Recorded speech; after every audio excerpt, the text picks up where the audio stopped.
Greetings from California. My name is TJ Tsai. Today I'd like to share with you about an investigation into a parallelizable alternative to dynamic time warping. Dynamic time warping, or DTW, is a very useful method for estimating the alignment between two sequences. It does have a few drawbacks though. One drawback is that it has quadratic runtime, meaning that it's expensive to estimate the alignment between long sequences.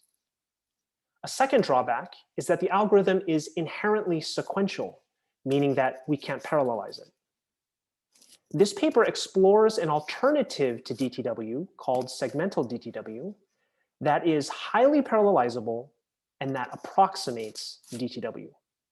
Segmental DTW is not new. It was proposed in 2017 to solve a completely different problem. It was originally proposed to estimate an alignment in the presence of discontinuities. In this paper, we studied the exact same algorithm, but applied to a completely different problem, which is trying to approximate DTW in a parallelizable way. Segmental DTW works like this. There are 4 steps. The first step is to compute frame level cost matrices. In regular DTW, if you want to estimate the alignment between sequence A and sequence B, you first compute a pairwise cost matrix, C, and then use dynamic programming to find the lowest cost path through C. In step 1 of segmental DTW, we take sequence A, which is shown here along the vertical axis, and we break it into k equal length fragments. In this figure, k equals 4. We then take each of those fragments and we perform subsequence DTW against sequence B. Subsequence DTW finds the optimal alignment between each fragment and any subsequence in B. At the end of this step, we will have computed 4 different cumulative cost matrices, along with their corresponding backtrace matrices. In step 2 of segmental DTW, we construct a segment level cost matrix. We do this by taking the last row of every cumulative cost matrix and stacking them into a matrix, which we call CSEG. CSEG contains the subsequence path scores, and it serves as the pairwise cost matrix at the segment level. In step 3, we find the optimal path through CSEG.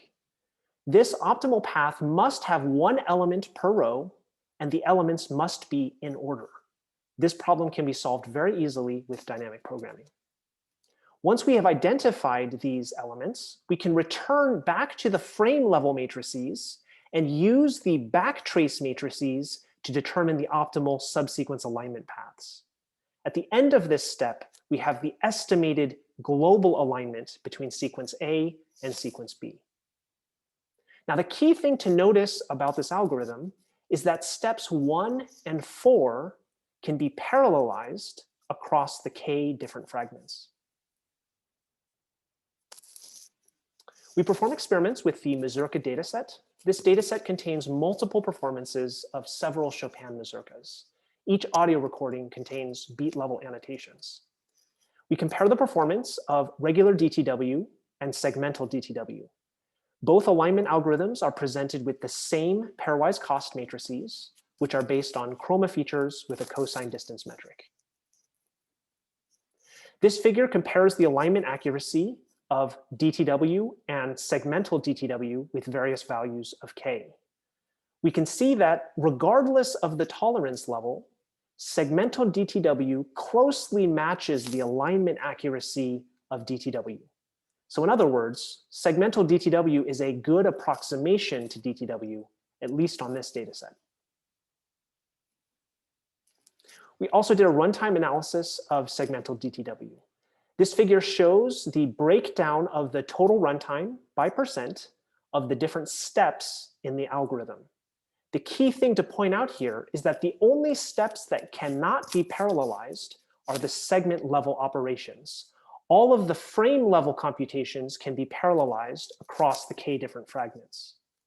So what this figure is telling us is that as our sequences get longer and longer, the percentage of runtime that can be parallelized approaches 100%. There are two key takeaways from our runtime analyses. First, segmental DTW has approximately the same amount of computation as regular DTW.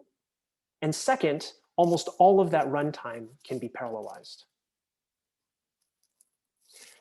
In summary, what this paper has shown is that segmental DTW can be used as an approximation to DTW that is highly parallelizable. Thank you very much for your attention, and I look forward to your questions in the poster session.